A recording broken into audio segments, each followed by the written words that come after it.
the Grouchy Nerd. Alright, quiet down, knuckleheads. It's time to take another look at a new hero pack for Fantasy Flight Games Marvel Champions. This time we're looking at Angel. Obviously. Warren Worthington III grew up a millionaire. He also grew up with a mutation, giant feathery wings, which he somehow hid from his parents and the rest of the upper crust by wearing coats and stuff, and just had incredibly wide shoulders, I guess.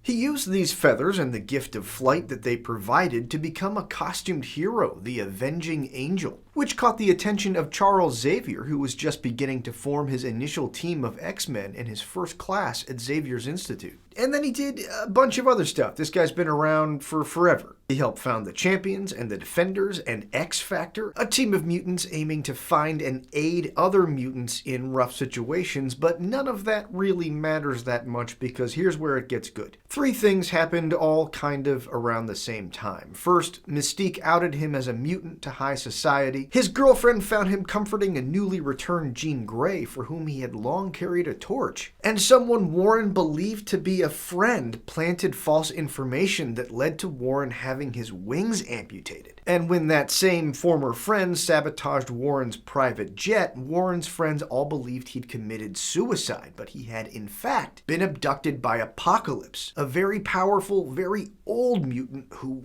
really commits to a bit. Apocalypse brainwashed Warren, turned his skin blue, and made him grow new techno-organic wings, which could retract and shoot poisoned feather blades, and rechristened him Death, one of Apocalypse's horsemen. Apocalypse was defeated and Warren rescued and restored, though a shadow of the Death persona remained, and he was somewhat insensitively renamed Archangel by Beast. Since then, his techno-organic wings molted and his original feathery wings grew back in their place. He helped subdue a very angry Hulk, had his wings ripped off again, but then it turned out that they were still the techno-organic ones, and when they regrew, he reverted to Archangel. He was killed by his girlfriend Psylocke, and he came back as a whole new guy with no memory of Archangel or Apocalypse. Then he got all of his memories back, including Archangel's personality, had his wings cut off again, was cloned, and then merged with his clones, and now he can just sort of flip-flop between Angel and Archangel. Let's take a look, but before we do, this guy has three forms. He has his alter ego form, and then he has two hero forms, Angel and Archangel. And his insert, which nobody looks at those at all, does say that for the purposes of the unique rule, when he's Archangel, he still counts as being both Angel and Warren Worthington III, so that the ally version of Angel cannot come into play while the hero Angel is in Archangel form. It works like you would think it would. Also, the flipping of forms can still just happen the one time, but Warren can go to Angel or Archangel, Angel can go to Warren or Archangel, and Archangel can go to Warren or Angel. On his little hero side is Angel, who does 2 thwart, 1 attack, and 2 defend. He has the aerial and X-Force traits, a hand size of 5, and a very respectable 12 hit points. Angel of Life is a response once per phase after you play an aerial event, draw 1 card. Once per phase means potentially twice per round, which is awesome. If you have a card that can be played in the villain phase, a defensive aerial card or whatever, that's going to let you do that draw card there, and then you can do it again in the hero phase. But wait, there's more. On his big hero side is Archangel, who thwarts for 0, but does 2 attack and 3 defend. No change to his hit points, hand size, or traits, but Angel of Life becomes Angel of Death. After you play an aerial event as Archangel, deal damage to an enemy equal to that event's printed cost. But he also gets an acceleration icon, so each villain phase you spend as Archangel is going to generate an extra threat. Just for fun, let's take a look at that classic combination of Hone Technique and Dive Bomb. So with Dive Bomb, you pay 4 to do 7 damage. If you have Hone Technique out and you used a mental resource to pay for Dive Bomb, you're going to do an additional 4 damage, getting you to 11. Angel of Death means you're going to do an additional 4 points to either that same target or a different target. That's 15 damage for 4 resources. That's insane.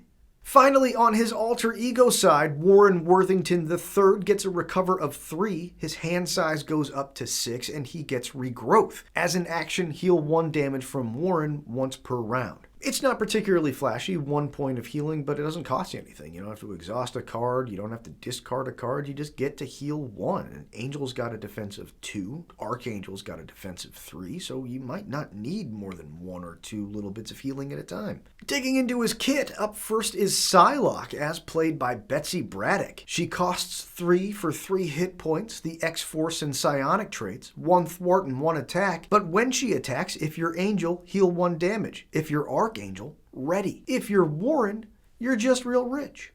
But either way, that's great. Again, 1 point of healing isn't a ton, but he's probably not going to need a ton, and it's always nice to ready. It's always nice. Next up is 2 copies of Adaptive Plumage, a 2-cost aerial event. If you're Angel, remove 3 threat from a scheme and confuse an enemy. If you're Archangel, deal 4 damage to an enemy and stun it. But remember, that's going to be 3 threat, a confuse, and draw a card, or 4 damage, a stun, and then 3 more damage. What a cool card. And it counts as both a thwart and attack, so Sense of Justice and Martial Prowess can help pay for it. 2 copies of Aerial Agility is next. This one is a 1-cost aerial defense event. When an enemy attacks, if you're Angel, ignore all boost icons and boost abilities, and if you're Archangel, gain Retaliate 1 and a Tough status. That's awesome. That means if you're Angel, you know what you're going to be getting hit with. It's just the villain's attack. Archangel means you're not going to be taking any damage because he gets that Tough status first, so not only does he not take damage, he then gives damage back with the Retaliate 1, and it's an aerial event that you can play during the villain phase, meaning that you're probably going to get to use Angel of Death or Angel of Life twice this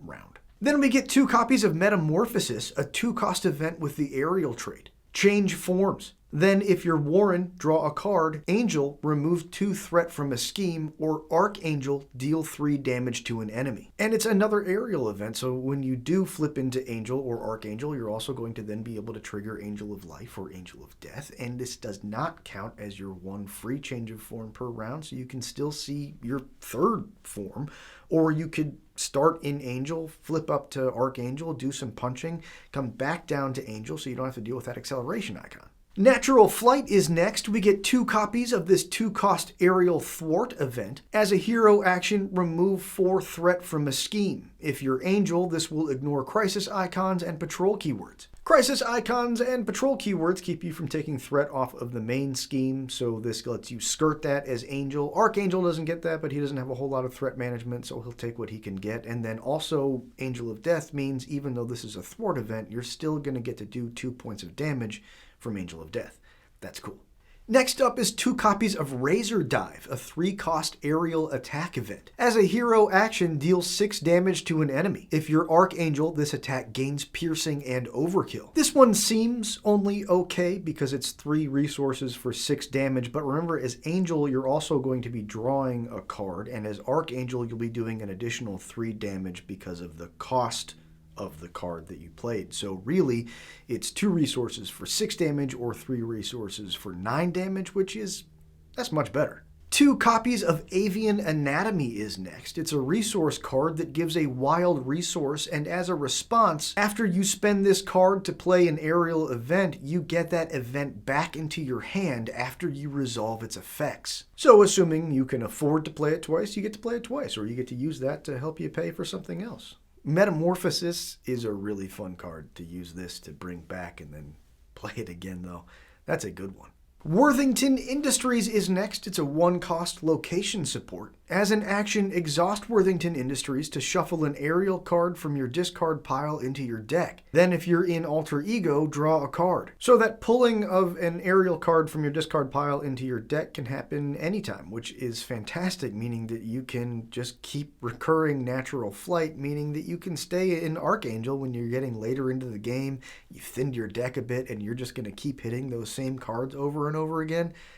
It's good. Last up in his kit is Techno-Organic Wings, a 3-cost upgrade with the tech and superpower traits. As a hero, exhaust Techno-Organic Wings to either ready as Angel or reduce the cost of the next aerial event you play by 2. So that's really cool. It's just the next time you play an aerial event this phase. Doesn't have to be right now. So you could activate the discount as Archangel, then flip to Angel and play an event and then draw a card off of Angel of Life, making it really cheap. And the other thing to note is if you do then play a card as Archangel after activating this discount, the Angel of Death effect is the printed cost of that event, not how much you paid for it. So if you played a 3-cost event for only 1, it's still going to do 3 additional damage. The bad stuff! Warren's obligation is Apocalyptic Influence. If you're in Archangel form, place 2 threat on the main scheme. If you're not in Archangel form, flip to Archangel form. Then in Alter Ego form, deal the first player an encounter card to discard this obligation. And until you do, you're going to be drawing an extra encounter card each villain phase anyway, because it also has the hazard icon. So one way or another, you're going to be taking an extra encounter card this round. Better to try and get rid of it as soon as possible so you don't keep getting extra encounter cards, because those can really bog you down. Also worth noting though, if you are Archangel when this comes out, you're probably in some real trouble because you already have the acceleration icon on your hero card. So you already have at least 2 threat on the main scheme. This just made it 4 threat on the main scheme, and you still have to dip down to Alter Ego to try and get rid of this obligation, which means the villain's going to get to scheme the next time it activates, which means, uh-oh. Harpoon is Angel's nemesis minion. He has the Brute and Marauder traits, a whopping 6 hit points, but he only has 1s in his scheme and attack, though he gets +1 to that attack when attacking an aerial character. And when he's revealed, discard cards from the top of your deck until you discard an event. Take indirect damage equal to that card's printed cost. 6 hit points is a real bummer, and that revelation ability is terrible. If you run into Dive Bomb or Razor Dive, and you're taking 4 or 3 points of damage, that's pretty bad, although it is nice that it's indirect damage, so if you have allies in play, you can kind of spread it out so it's not all going on to you, but that's pretty bad.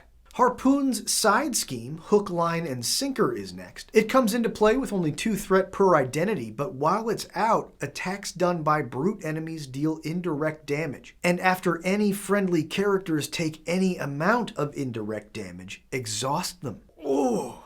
So when damage is indirect, yes, you can spread it out among yourself and allies or whatever, but now everybody's going to exhaust if you do that. And if you have an ally take a big hit of indirect damage, it doesn't chump block the same way it does with a regular attack. You're going to still, it's not the same as overkill necessarily, but you still have to deal with whatever damage is left over by giving that to another ally or yourself. Eesh. Next up is Harpoon's Harpoon. Bootstraps, bootstraps.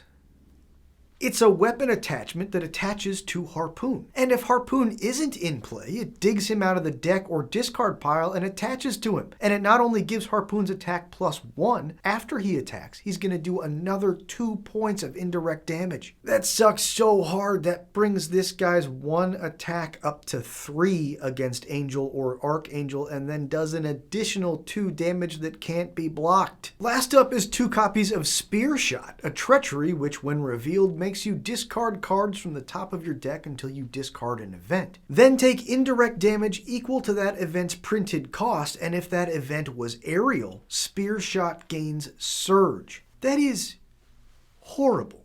And as nasty as it is, I do want to point out one thing. Spears and harpoons are points. It's very direct damage. Sandman makes sense to have indirect damage, but a harpoon? I don't... Moving on to his aspect cards, Angel came with a protection deck. Up first is Elixir in the style of Josh Foley. He's a 4-cost ally with 3 hit points in the X-Force trait, and your identity must have the X-Men or X-Force trait to play him. He only does 1s in his attack and thwart, but when he attacks or thwarts, heal 1 damage from another friendly character. Another character meaning he can't use that on himself. And bringing him out at full cost is a little rough. He's only going to be able to do that ability 3 times if you don't have a way to heal him or to extend his hit point pool. And that's only okay. If you do have team building exercise, if you're playing an X-Force character as well, you're of course going to get a discount on that.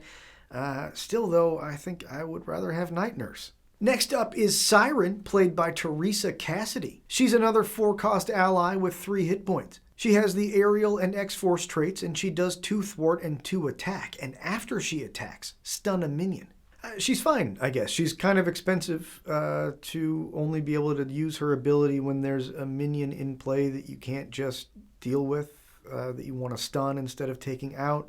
So she just sort of goes into play, scoot her off to the side, and wait, I guess, for an opportunity to use her. Then we get Warpath, as played by James Proudstar. He's yet another 4-cost ally. This one gets 4 hit points, the aerial and X-Force traits, and the toughness keyword. He does 2 attack and 2 thwart, but that thwart deals him 2 consequential damage. And after he defends against an attack, play an event with a hero action ability from your hand paying its cost. Again, 4 is kind of a lot, though the toughness does take some of the sting out of that, knowing that you're going to have a whole hit against you that he can just take and nobody takes any damage. That's pretty great, but that ability when playing Angel or Archangel is incredible. It gives you a window to play an aerial event during the villain phase, so you can use Angel of Life or Death there and then use it again during the hero phase. Then we get 3 copies of Aerial Intervention. This one is a 0-cost aerial event that's an interrupt. When a character would take any amount of damage from an attack, exhaust an aerial character you control to prevent up to 3 of that damage. That's not bad, and that actually makes the idea of putting Siren out and just letting her sit off to the side until you need her much more viable. She can defend that attack, or at least 3 points of that attack, without having to take any consequential damage. It doesn't hurt her, it doesn't hurt you. That's awesome. Then we get 3 copies of Taunt, a 1-cost event with the tactic trait. As a hero action, the villain attacks you. Other characters cannot defend the attack. Draw 3 cards. Then you could counterpunch or sidestep or whatever. If you have Unflappable out and you don't take any damage from this attack, you're going to be drawing 4 cards. This is so good for those decks that are built around not taking any damage. You might have Hard to Ignore out that is also going to take off some threat from a scheme. Drax loves this card. He wants to get attacked because that builds up his vengeance counters, and once he's full on vengeance counters, he gets to draw a card. So if you play this as Drax with Unflappable out, you'll be drawing 5 cards. Then we get 1 copy of a player side scheme, Render Medical Aid. It's free to put out and comes into play with 3 threat per identity and victory 0. When it's defeated, each player heals a total of 5 damage from among characters they control. I like these side schemes. I think they're really cool, and I really like this one a lot. It goes into play. You don't necessarily need to take all the threat off of it right away. Maybe get it down to 1 so that you know you can pull that last one off when you really need to, when you really need that heal of 5. That's really cool. It's just it's a reverse grenade. You pull the pin and you heal. Just 1 copy of Angel's Airy is next. It's a 1-cost location support. As a response, after you defend against an attack, place 1 fatigue token here. Then, as an alter ego, remove each fatigue counter and heal your identity 1 damage per removed fatigue tokens. I like that too. It's cheap to put out. It thins your deck when it's out. Putting the fatigue counters on it doesn't cost you anything. And then if you do have to heal, you can flip down to alter ego and not even necessarily exhaust and use your recover. You just heal whatever's on there. Next up is 3 copies of Containment Strategy, a 1-cost upgrade with the tactic trait. Attached to a non-permanent side scheme. After a hero defends against an attack, remove 1 threat from the attached scheme. 2 threat if you took no damage from the attack. I probably wouldn't take this one unless I was packing quite a few side schemes of my own. Usually when a bad guy side scheme comes out, you want to deal with that immediately. You're not going to be like, oh yeah, I'll peel off 1 or 2 at a time. You want that thing gone. So this is probably best on player side schemes, but if you only have 1 or even 2 player side schemes going, it's probably great for cable though. Our first basic card is Cannonball, as played by Sam Guthrie. He's a 3-cost ally with the Aerial and X-Force traits. He gets 2 hit points, 2s in each stat, and each of those stats does 2 consequential damage. However, when he would take that consequential damage, reduce how much he takes by how many aerial cards you have in your hand. Which, in Angel and any Angel deck worth running, probably means this guy's never going to take consequential damage. So he's doing 2 threat or 2 attack every round and never getting hurt for it. That's amazing. In other heroes, he's fine. He's whatever. But in Angel, Soaring Hearts is the Angel Psylocke team-up card. It's a 2-cost event with the aerial and psionic traits. As a hero action, search your discard pile for an identity-specific event and add it to your hand, then ready Angel and Psylocke. I basically never play with the team-up cards playing true solo. The timing usually doesn't work out, but this one feels a little underwhelming. Like, normally I'm a little sad that I'm probably never going to play the team-up card, but this one I'm happy to ignore. I don't know. The Power of Flight is next. It's an energy resource card that we get 3 copies of. Double the number of resources this card generates while playing for an aerial card. So the basic boring resources that we're all sick of, that we all have 100 copies of sitting in a drawer somewhere, those give you 2 resources to pay for anything. These give you 2 resources when paying for an aerial card. So I don't really understand why you would take these over those. So maybe you're taking both. Maybe you just really want to have a ton of resources. Now you have all of those and these and Angel's own resource cards. Maybe 8 resources in a deck seems insane to me.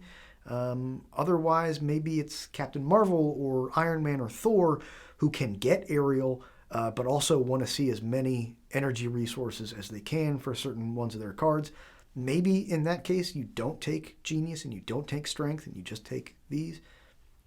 I don't know. Next up is 3 copies of Soaring Acrobatics, a 2-cost basic upgrade with the skill trait. Play under any player's control, max 1 per player. As a hero, when an aerial character you control uses a basic power, exhaust Soaring Acrobatics to give that character +1 to that power. So that could be Archangel punching at a 3 or defending at a 4, but it could also be Cannonball, who could be punching or thwarting at a 3 and taking no consequential damage, leaving you free to do other stuff. Next is 3 copies of our aggression card, Bombs Away. It's a 2-cost event with the aerial and tactic traits. As a hero action, exhaust an aerial character you control and choose an identity to deal 3 damage to the villain and each minion engaged with that identity. I'm not generally super excited about cards that are only good value if you have a minion or 2 engaged with you, but I think this one's actually pretty good. It's pretty cheap, so it's actually worth playing even if you only do have 1 minion engaged with you. You're still doing 6 damage for 2 cost. And then, of course, if you're Angel, you're drawing a card. Archangel, you're dealing 2 more damage. It's also really good to have an ally exhaust, because then they're not going to be taking any consequential damage and doing that 6 or 9 or 12 damage. It's pretty cool. The Justice card is 3 copies of Eyes in the Sky, a 0-cost upgrade with the aerial and preparation traits. As a hero interrupt, when you reveal a non-elite minion, exhaust an aerial character you control and discard this card to cancel the effects of that card and discard it. Then reveal another card from the encounter deck. It's sort of like Spycraft, which is limited to only spies, so this one is limited to those who have access to aerial.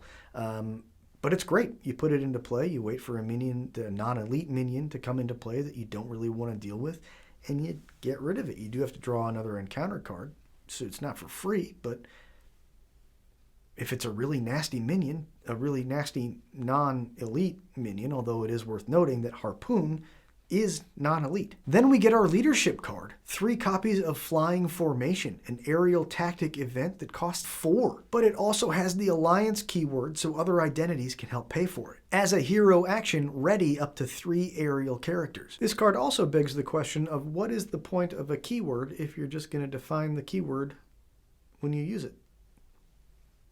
Just put the definition. The 4 cost seems a bit high, especially if you are paying for it by yourself, but if you consider that readying your character usually costs 2, then you're paying 2 to ready yourself and then 1 each to ready an ally, which when you say it like that, that's not bad. If you're using Cannonball, who's not going to take consequential damage when he goes again, if you have any aerial cards left in your hand, I guess, but that could be huge. Last is 3 copies of a 0-cost basic upgrade, X-Force Recruit, which has the title trait. You can only play this if your identity has the X-Force trait. Attach it to a friendly character at a limit of 1 per character. That character gets +1 hit point and gains the X-Force trait. Why is it not honorary X-Force? Well, these cards, the Honorary X-Men, Honorary Avenger, Honorary Guardian, those are always a lot of fun. They let you bring allies into a deck and use them on cards that they have no business benefiting from. They let you do all kinds of crazy combos. I'm not going to get into them. I'm not going to get into examples because there would be a billion. A literal billion. And remember, nothing says you can't use this on yourself and get you that extra hit point. Bring Angel up to a 13. Angel plays great, like Ant-Man and Wasp before him. That extra hero form really gives it an extra little puzzle. When's the best time to flip to Archangel?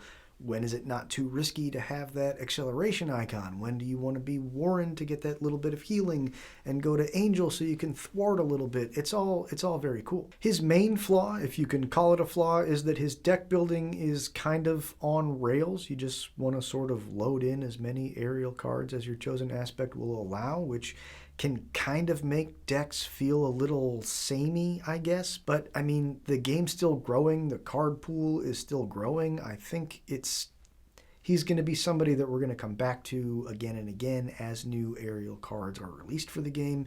But it's a bit like Black Widow and her preparation cards. There's not much of a reason to not build him with a bunch of aerial cards. But he's incredibly powerful, he's incredibly versatile, and he really likes his own cards, so getting cards that let you draw a bunch is always a good idea, but you're going to get a lot of value out of cards that let you draw more for Angel. Things like Weapon X, which, yes, you have to deal damage to him, then draw a card, but Warren can heal that 1 point of damage. Moira McTaggart lets you draw a card every time you flip forms, and you're going to be flipping forms a ton. And on that note, Moxie, Lay Down the Law, Perseverance, and Surprise Attack, depending on the aspect you do, you're probably going to want to take those cards. And that's all I have for Angel. Get off my lawn.